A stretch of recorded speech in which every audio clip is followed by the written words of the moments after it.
I hadn't expected Marisol Quinn to be on the same guided hiking tour I'd signed up for months earlier, mostly because in 2 years of living across the hall from each other, we'd never once had a conversation longer than the specific, polite exchanges neighbors trade in elevators and mailrooms.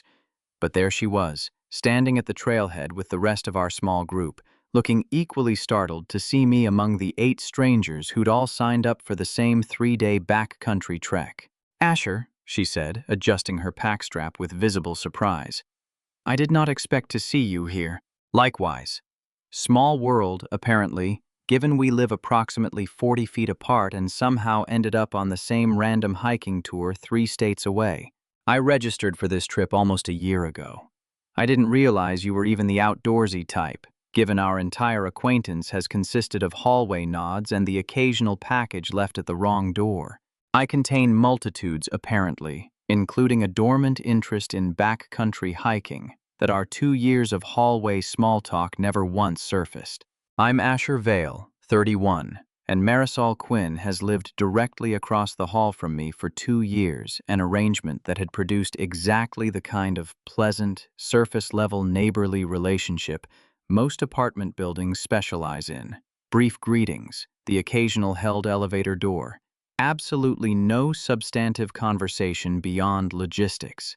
I couldn't have told you, before that trailhead, what she did for a living, whether she had siblings, or a single detail about her actual personality beyond the fact that she kept impressively tidy houseplants visible through her cracked door on hot days. I'd noticed her, of course, in the specific way you notice someone you pass regularly without ever crossing the threshold into actual friendship. The particular rhythm of her schedule. The fact that she always seemed to be running exactly 3 minutes late for whatever she was heading to. The specific care she took with the small potted herbs lining her windowsill that I could glimpse from the hallway.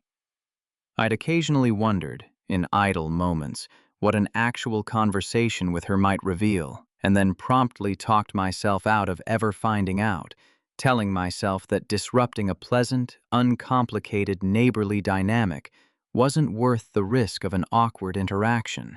The first day of the trek went smoothly enough, our small group of 8 settling into the easy rhythm of shared physical effort, Marisol and I falling into conversation with the specific, awkward, then comfortable transition of 2 people discovering, gradually, that 2 years of missed opportunity had left considerably more common ground unexplored than either of us expected. "I can't believe we've lived across from each other for 2 years, and I'm only now learning you used to compete in triathlons," I told her, somewhere around mile 6, genuinely impressed by the pace she was setting. "I can't believe I'm only now learning you used to work as a wilderness EMT. That seems like relevant information for a neighbor to have, given how frequently apartment buildings apparently catch fire in movies. I'll keep that credential more visible going forward, for your peace of mind." We talked easily for most of that first day, the specific, unhurried conversation that comes naturally when physical effort removes the pressure of eye contact and awkward silences. By the time we reached our first night's campsite, I found myself considerably more interested in this woman than 2 years of polite hallway exchanges had ever suggested I should be. The trouble started that evening, when a sudden downpour, considerably worse than the forecast had predicted, revealed that Marisol's tent had a failed seam along one entire side, soaking her sleeping bag and most of her gear before she'd even fully registered the leak. "This is genuinely catastrophic," she said, standing in the rain examining the damage with visible dismay. "I just bought this tent. The reviews promised waterproofing up to considerably worse conditions than the reviews lie. Gear fails. It happens to everyone eventually, usually at the worst possible moment."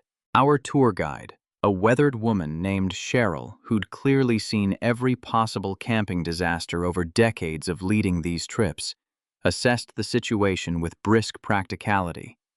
"We don't have a spare tent or sleeping bag on this trip. Someone's going to need to share unless you want to hike back out in the dark, which I genuinely advise against given the terrain." I want to be honest about my own internal state in that moment, because it matters for the rest of this story.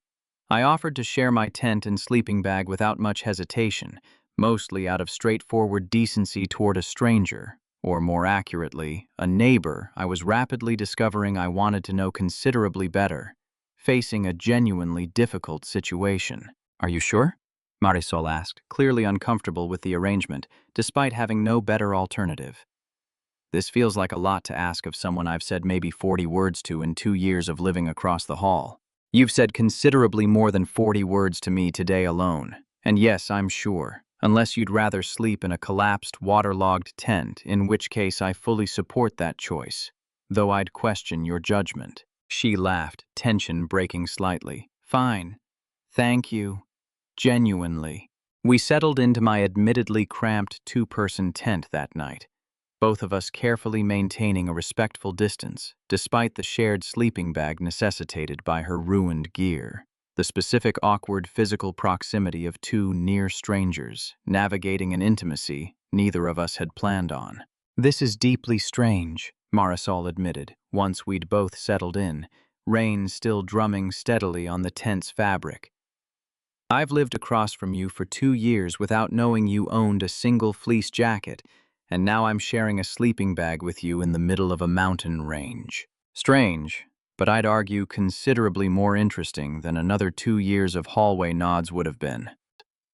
"That's a fair point. I'm choosing to reframe this as adventure rather than disaster."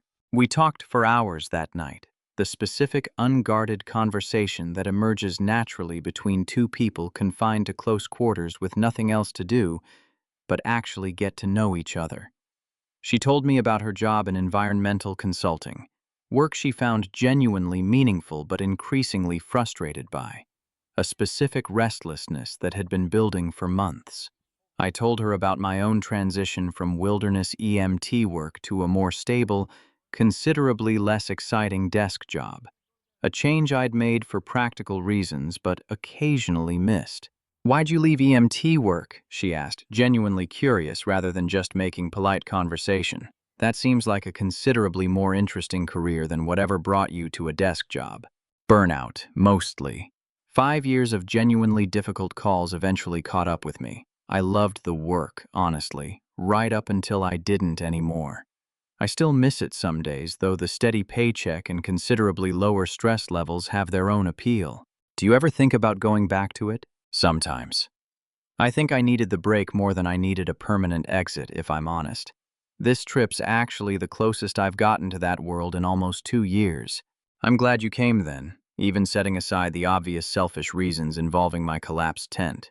We covered considerable ground over those hours. Her complicated relationship with an overbearing older sister, my own quiet grief over a father who'd passed 3 years earlier, the specific parallel loneliness of two people who'd each built comfortable, solitary lives without fully examining whether comfortable was actually the same thing as fulfilled. "Can I tell you something slightly embarrassing?" Marisol said, somewhere past midnight. "I've actually had a small crush on you for most of the 2 years we've lived across from each other. I just never said anything, because it felt genuinely absurd to develop feelings for someone based entirely on hallway small talk and the way he always held the elevator. I want to be honest about how that admission landed, because it matters enormously for the rest of this story." "I think I felt something similar," I admitted. "I just always talked myself out of examining it, mostly because I was scared of exactly this, making things genuinely awkward if I said something and it went badly, given we'd have to keep living across the hall from each other regardless. That's precisely the fear that's kept me quiet too. I didn't want to risk 2 years of pleasant, uncomplicated hallway peace over a crush that might not even be mutual. For what it's worth, it appears to have been mutual the entire time. 2 years of wasted opportunity, apparently. Better late than never, I suppose, though I reserve the right to be slightly annoyed at both of us for the delay. I want to be clear about something important, because it matters enormously for how the rest of this story unfolds. We didn't rush anything that first night, despite the charged intimacy of the shared sleeping bag and the late-night confession. We talked, we laughed, we eventually fell asleep in careful, respectful proximity, both of us understanding that whatever had just been named deserved considerably more care than a single accidental camping mishap could provide on its own. "I wish tonight would never end," Marisol whispered, right before sleep finally took her, voice heavy with the specific exhaustion of a long hiking day and an emotionally significant conversation. This is strange to say about a night that started with my tent collapsing, but I mean it. I know what you mean. I'm not glad your tent collapsed, but I'm grateful it somehow brought us here. I'll allow the inappropriate gladness given the circumstances. The remaining 2 days of the trip carried an entirely different energy than the first.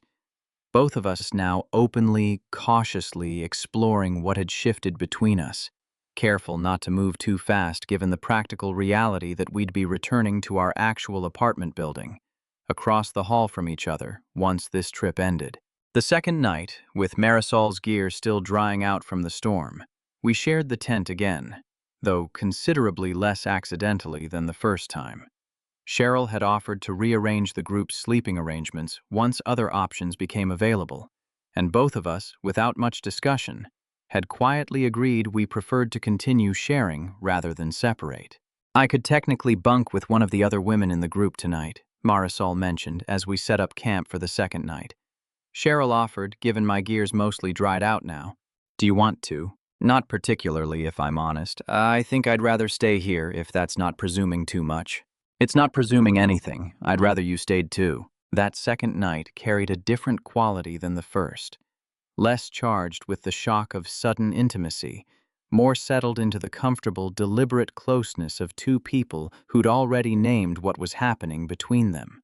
We talked less than the first night, both of us more comfortable with companionable silence, occasionally pointing out constellations through the tent's mesh ceiling. The specific easy quiet of two people who no longer needed constant conversation to fill the space. This is considerably less awkward than I expected the second night to be, Marisol observed at one point. I think that's generally how these things work. The first night carries all the shock. Everything after that just settles into whatever it's actually becoming. I like what it's becoming, for the record. Likewise, everything complicated on the second full day, when another member of our small group, a friendly, outgoing man named Dominic, started paying Marisol considerably more attention than simple group camaraderie required, offering to carry her pack during a difficult ascent, seeking her out during meal breaks, the specific attentive interest of a man who'd clearly noticed the same qualities in her that I had. Dominic was admittedly an easy person to like, quick with a joke, genuinely knowledgeable about trail conditions, the specific effortless confidence of someone who'd probably never once talked himself out of pursuing something he wanted. I watched him make Marisol laugh during a lunch break, watched him casually mention his own successful consulting career in a way that felt calculated to impress rather than simply informative, and felt the particular, uncomfortable insecurity of comparing myself unfavorably to a near stranger. I felt a distinct, uncomfortable jealousy watching Dominic's attention, compounded by genuine uncertainty about whether Marisol's late-night confession the previous evening represented something real or simply an emotionally heightened moment that daylight and Dominic's more confident approach might easily override. "You've gone quiet," Marisol observed during a rest break, watching me with visible curiosity. "Everything okay?" "Fine, just tired." It wasn't entirely honest, and I suspected she could tell. "You've been watching Dominic and me talk for the past 20 minutes with an expression that suggests you're doing complicated math in your head." I want to be honest about my own insecurity in that moment, because it matters for the rest of this story. I guess I'm wondering if last night was real, or if I'm about to watch you choose someone with considerably more confidence and considerably less complicated history than a neighbor you've barely spoken to in 2 years. Marisol's expression softened, something reassuring settling into it. Dominic's friendly. That's genuinely all it is on my end. I'm not interested in trading 2 years of quiet, accumulated feelings for someone I met 3 days ago, regardless of how confidently he offers to carry my pack. That's reassuring, though I recognize the insecurity says more about my own history than anything you've actually done. I appreciate you naming it instead of just quietly stewing in it for the rest of the trip. That takes more courage than Dominic's pack carrying, honestly. I've historically not been great at naming insecurities directly. I'm apparently working on that, given the circumstances. I'd say the circumstances are working on you more accurately. Shared sleeping bags have a way of forcing honesty neither party necessarily planned on. That conversation cleared the immediate uncertainty, though Dominic's attention continued for the remainder of the trip. A low-grade tension I did my best to manage with considerably more grace than my earlier insecurity had shown. He approached me directly that evening, while Marisol was occupied helping another group member with a blister, apparently having noticed the tension between us himself. "I don't want to step on anything," he said, with surprising directness. "I noticed you two seem close. I wasn't trying to complicate anything, if there's actually something there already. I appreciate you asking directly instead of just letting it stay awkward. I think there might be something there, though it's genuinely new as of last night." "Fair enough. I'll back off then.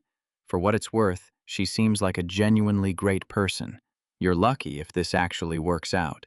"I'm aware. Thank you for the directness." That conversation, unexpectedly, dissolved most of my remaining insecurity, replaced by a specific, grudging respect for a man who'd handled a potentially awkward situation with more maturity than I probably would have managed in his position. I spent the rest of the trip considerably more settled, no longer watching Marisol's every interaction for evidence of second thoughts, simply enjoying the specific, unhurried pleasure of getting to know someone I'd apparently been quietly curious about for 2 years without ever admitting it to myself directly. Everything shifted again on our final evening, back in shared quarters due to ongoing gear issues, when Marisol brought up a piece of news she'd apparently been sitting with for the entire trip. "I have a job offer," she told me quietly once we were alone in the tent.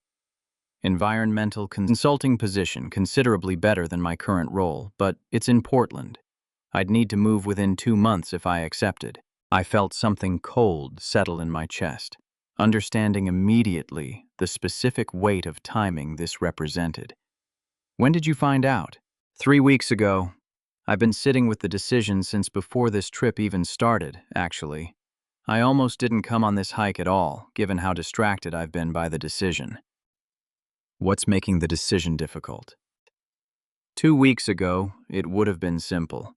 Great opportunity, considerably better than my current position. No reason not to take it. Now, I have an entire new complication I wasn't expecting when I signed up for a 3-day hiking trip. "Tell me about the actual job. What would you be doing?" "Leading a sustainability consulting team for a firm that's done genuinely impressive work on urban planning initiatives. It's the kind of role I've been hoping for since I finished my graduate program, honestly. Considerably more creative control than my current position offers, and a salary bump that would matter." "That sounds like a genuinely excellent opportunity professionally." "It is. Which is exactly why the timing feels so unfair. 2 weeks ago, I would have accepted without a second thought. I understood, with growing clarity, exactly what complication she meant. "I don't want to be the reason you turn down a genuinely good opportunity," I said. "That feels like an unfair weight to put on 2 days of feelings, however real they might be." "I don't think it's unfair, exactly. I think it's an honest factor now, whether either of us intended it to become one. I'd rather make the decision with clear eyes about everything actually at stake, instead of pretending this weekend didn't happen." "What are you leaning toward?" "I don't know yet. I need to think about it properly, separate from the specific emotional intensity of a shared sleeping bag and a mountain sunset. I'd rather make this decision clearly than in the middle of whatever this weekend has become." "That's fair. Take whatever time you need. I'm not going anywhere, regardless of what you decide about Portland." "Even if I take it?" "Even if you take it. I'd rather you make the right decision for your actual career than turn down something significant out of obligation to a feeling that's, 48 hours old at this point. We'd figure out whatever comes after that decision, one way or another." That's a remarkably generous position for someone who just discovered mutual feelings less than 2 days ago. "I've had 2 years of practice being patient about you, apparently, even before I knew I was being patient about anything specific. A few more weeks of uncertainty isn't going to break that pattern. We finished the hike the following day, both of us carrying the weight of an unresolved question neither of us had expected to face when we'd separately signed up for what was supposed to be an ordinary weekend hiking trip. Back at our apartment building, the specific awkwardness we'd both feared never actually materialized.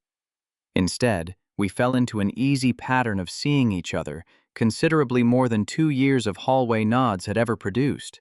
Dinners, actual conversations that lasted hours instead of minutes. The specific, deliberate building of something neither of us wanted to rush given the significant decision still hanging over Marisol's immediate future. Our first proper date, distinct from the accidental intimacy of the shared sleeping bag, happened about a week after we returned, both of us slightly nervous in a way that felt almost funny, given how much we'd already shared during 3 days on the trail. "This feels strange," I admitted, picking her up from directly across the hall, an absurdly short distance to travel for what was technically our first official date. "I've walked 20 feet to get you instead of driving anywhere. That's got to be some kind of record for shortest first date commute. I'm choosing to see that as convenient rather than unromantic. Efficient dating, given our unique geographic circumstances." We went to a small restaurant a few blocks from our building, treating the evening with the specific, deliberate care of two people who understood exactly how much was actually riding on getting this right, given the practical reality of their continued proximity regardless of how the relationship developed. "Can I ask you something?" I said partway through dinner. "Why now? I mean, we've lived across from each other for 2 years. What made this particular trip the moment everything finally shifted?" Marisol considered the question seriously. "I think I'd started to give up on it happening naturally, if I'm honest. I'd resigned myself to just admiring you quietly from across the hall, indefinitely, telling myself the crush would eventually fade if I just gave it enough time and distance. Then suddenly we were stuck in the same tent, and there wasn't any distance left to hide behind anymore. I think I'd done something similar, honestly. Just quietly filed the interest away as impractical, given the whole living across the hall complication. It took an actual crisis to force either of us out of that particular holding pattern. I'm grateful for the crisis, in retrospect, even though I was genuinely furious about my ruined tent at the time. Over the following weeks, we settled into an easy rhythm that felt both new and oddly familiar, given 2 years of unconscious observation had apparently primed us both for exactly this kind of comfortable compatibility. We discovered small things about each other that 2 years of hallway exchanges had never revealed.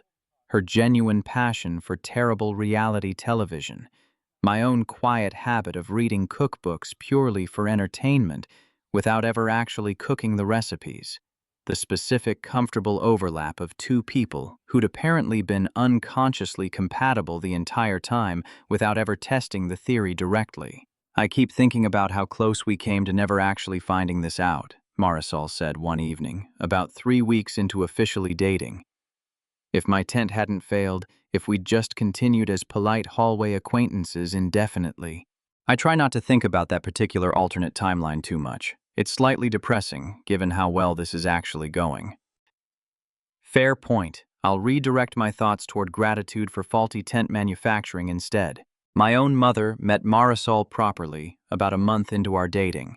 An introduction I'd been slightly nervous about, given how quickly everything had developed since the hiking trip.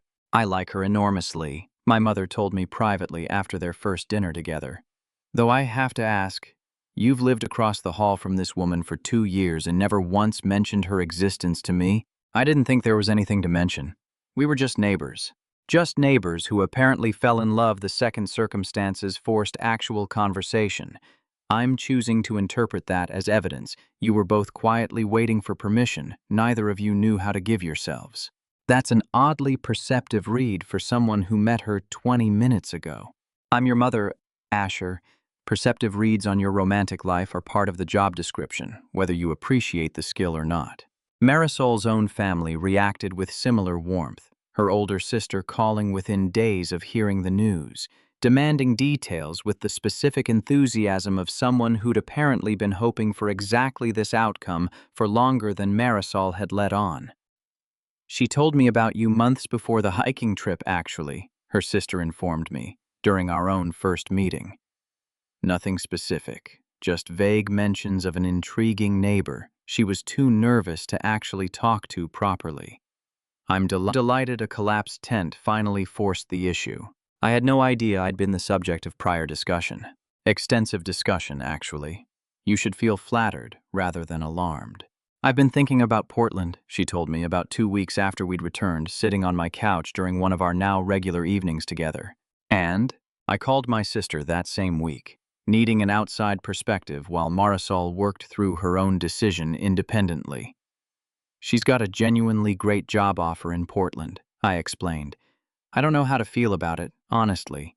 Supportive, mostly, but also terrified she's going to take it, and I'll have lost something before it even properly started. Have you told her that? The terrified part, specifically. I've told her I support whatever she decides. I haven't necessarily led with the terror. Maybe you should. Not to guilt her into staying, obviously, but because relationships work better with actual honesty than with performed, generous detachment. She deserves to know the real stakes for you, not just the polished, supportive version. That's uncomfortably direct advice. I'm your sister. Direct is the whole point of calling me instead of just stewing privately. I sat with that advice for several days, turning over exactly how much honesty was fair to bring into a decision that genuinely wasn't mine to make, before Marisol brought the subject up herself. I don't think I want to take it. Not because of you specifically, though I won't pretend that's not a factor. I think if I'm honest with myself, the job itself doesn't actually excite me as much as I initially told myself it did. I think I was chasing the idea of a fresh start more than the actual position. Are you sure you're not just telling yourself that to avoid a hard conversation about geography? I've thought about that possibility extensively, actually. I don't think that's what's happening. I think the timing of meeting you again, properly, just forced me to actually examine whether Portland was really what I wanted, or just the easiest available escape from a comfortable rut I'd been sitting in. I don't want you to resent me later, if you look back and wonder what Portland might have offered. I appreciate that concern. I don't think I will, though. I think staying here, building something real with you, feels considerably more exciting than a job I was mostly chasing out of restlessness rather than genuine passion. I want to be honest about what happened next, because it's the part of this story I've replayed most since. Sitting on my couch, the Portland decision finally settled. I reached for her hand, and the kiss that followed started careful. The specific careful of two people who'd spent 2 years living 40 feet apart without ever closing the actual distance between them.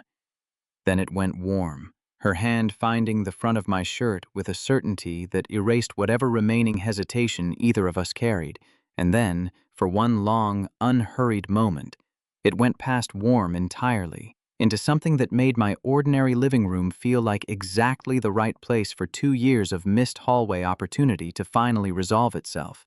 We broke apart to the sound of my own doorbell, an unplanned interruption from a delivery neither of us had ordered correctly, both of us laughing at the mundane comedy of the timing.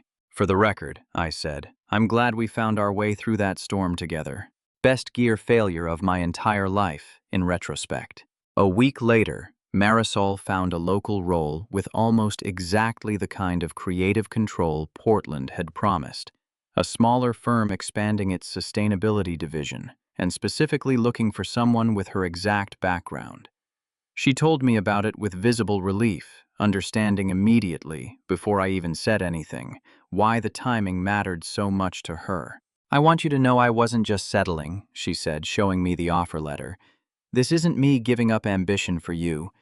This is me realizing Portland was never actually the thing I wanted. It was just the easiest escape available at the time. This job gives me everything Portland promised, minus the part where I'd have had to leave everything else behind to get it. I never once thought you were settling, for what it's worth. I know, I think I needed to prove it to myself more than I needed to prove it to you. She started the new position 3 weeks later, and I watched her throw herself into the work with a specific, renewed enthusiasm that confirmed everything she'd said about the decision. It wasn't a consolation prize. It was apparently exactly the opportunity she'd actually wanted all along, once she'd stopped confusing ambition with escape. We didn't rush what came after that. We dated properly for the following year, both of us deliberate about building something real out of what had started as an accidental camping arrangement neither of us had planned on. The sleeping bag that had started this entire story, the one Marisol had originally soaked, later dried and repaired rather than replaced, became, almost immediately, a fixture of every subsequent camping trip we took together. A small, deliberate symbol of exactly how this whole unlikely story had actually begun. "We're keeping this ratty old thing forever, aren't we?" Marisol said, on our first anniversary camping trip, examining the sleeping bag's increasingly patched exterior with visible affection. "Obviously. It's practically a family heirloom at this point, despite being considerably less dignified than that term usually implies." We settled, over the following months, into the specific, comfortable domesticity of two people who'd already spent 2 years unconsciously learning each other's habits from across a hallway before ever officially dating.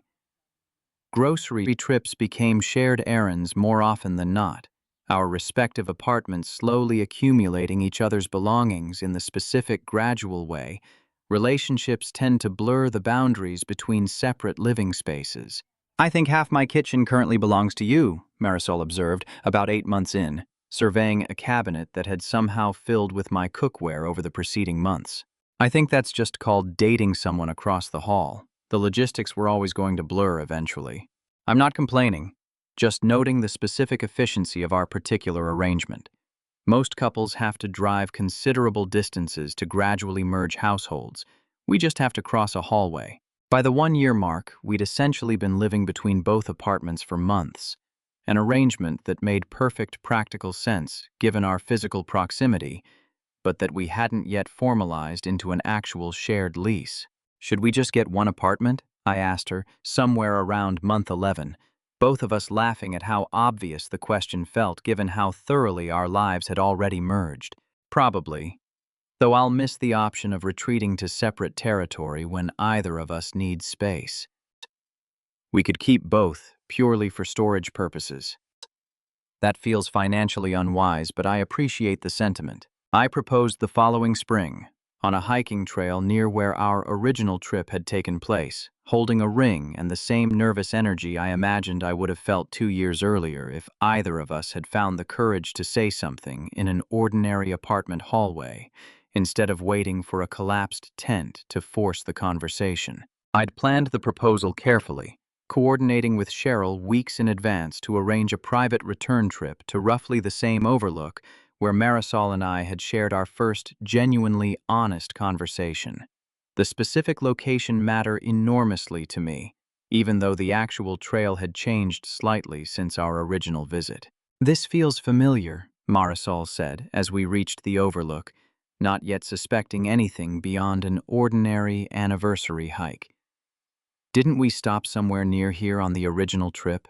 "Almost exactly here, actually. I wanted to come back properly once we'd both had time to appreciate what actually started on this trail." "This feels appropriately full circle," she said, once she'd said yes, laughing and crying simultaneously on the same trail where our entire story had actually started. The sleeping bag, the mountain, all of it circling back to exactly where it began. I like a story that closes its own loop properly. We got married the following year, and Cheryl, our original tour guide, attended as an honored guest, having apparently become something of a minor celebrity in our shared story given her practical role in forcing the sleeping bag arrangement that started everything. "I want it on the record," Cheryl said, during her toast, "that I've had considerably worse gear failures on my tours produce considerably less romantic outcomes. You two are officially the best advertisement my company's ever had for imperfect waterproofing. I should probably start mentioning this story in the marketing materials." "Please don't," Marisol said, laughing. "I don't need my collapsed tent becoming a company legend." "Too late. It already is. I've told this story to at least a dozen new hiking groups since your trip. Morale booster, apparently, for anyone whose gear fails them on the trail. The sleeping bag hangs now in a place of honor in our shared apartment's hall closet, patched and repatched over years of continued use, brought out every single time we go camping together, a small, permanent reminder of the exact accident that turned 2 years of polite hallway nods into the rest of both our lives. Still holds up, Marisol reported on our most recent anniversary trip, unrolling the well-worn bag with visible satisfaction. Considerably better waterproofing than the original tent that started this whole mess, ironically. I think we've gotten more mileage out of this sleeping bag than either of us could have possibly anticipated that first stormy night.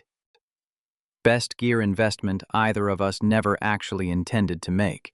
I think back sometimes to that ordinary Tuesday morning, loading gear into my car for what I'd expected to be a routine solo hiking trip, entirely unaware that the neighbor I'd nodded politely to for 2 years was about to become the actual center of my life. There's something I find genuinely remarkable about the specific accident of a failed tent seam, forcing 2 people out of a comfortable, careful holding pattern neither of us had the courage to break on our own. Do you ever wonder what would have happened if the weather forecast had been accurate? Marisol asked me once, both of us curled up on our couch on an ordinary evening years into the relationship. If it hadn't rained that hard, if my tent had held, I try not to think about it too much, honestly. I think we would have finished that hike as slightly less strange neighbors, gone back to our respective apartments, and probably continued the same polite nodding pattern indefinitely. I don't think either of us had the nerve to break that pattern without an actual crisis forcing the issue. That's a genuinely humbling thought.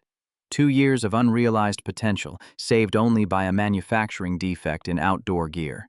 I've made my peace with the humbling nature of our origin story. I'd rather have gotten here by accident than never gotten here at all. Fair point. I'll allow the accidental nature of it all, given how well things turned out despite the inauspicious beginning. We've since moved out of that original building, into a house we bought together the year after our wedding, but we still occasionally drive past our old apartment when we're in that part of the city, both of us glancing up at the specific window that used to face mine across a narrow hallway. Neither of us had the courage to cross alone. Strange to think our whole relationship started right there, Marisol said the last time we drove past. 40 feet of hallway that took a 3-day hiking trip and a collapsed tent to actually close. I'm just grateful it eventually closed at all. 40 feet felt considerably longer than it should have, for 2 years running. Some distances take exactly the right circumstances to actually cross. I'm glad ours arrived when it did, inconvenient timing and ruined gear included. Same. Every single inconvenient, soggy, gear failure adjacent piece of it. I think, in the end, that's the part of this whole story I'm most grateful for. Not just that we found our way to each other, but that we found our way to each other in a way that forced complete honesty from the very first night. No careful, extended courtship where either of us could hide behind polished first impressions. Just 2 people, soaked and cold and suddenly out of excuses, telling each other the truth because there was genuinely nowhere else left to put it. Sometimes the best beginnings are the ones you never would have chosen for yourself, arriving instead through nothing more romantic than bad weather, cheap gear, and 2 years of quiet, accumulated almost finally running out of room to hide. Marisol still keeps that original offer letter from the local firm tucked into a drawer, alongside the framed engagement photo from our proposal hike, a small reminder that the decision she made that spring was entirely her own, arrived at honestly rather than sacrificed for anyone else's convenience. What would you have done if a collapsed tent forced you to finally close 2 years of missed opportunity with the neighbor you'd been quietly wondering about the whole time? Tell me your story in the comments. If you liked this one, leave a like, subscribe, and I'll see you in the next video.